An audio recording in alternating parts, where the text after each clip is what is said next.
Sur le plan politique, le président chinois pourrait se maintenir au pouvoir au-delà des 2 mandats de 5 ans. Le comité du Parti communiste chinois propose de supprimer de la Constitution la règle limitant à 2 le nombre de mandats consécutifs. On retrouve Antoine Védéier, notre correspondant à Shanghai. Cela ouvre la voie à un maintien au pouvoir de Xi Jinping qui devait quitter ses fonctions en principe en 2023.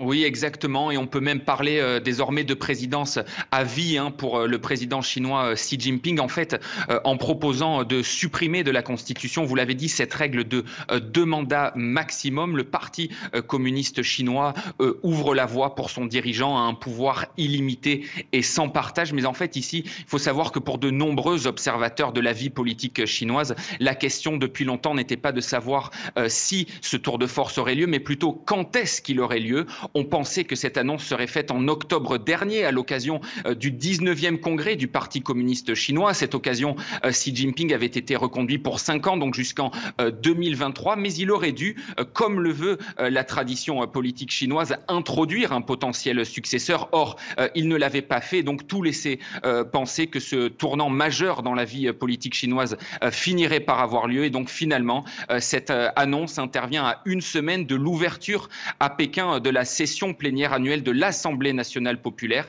Et c'est à cette occasion que ce changement de constitution devrait être inscrit dans le marbre. On assiste à un durcissement du régime.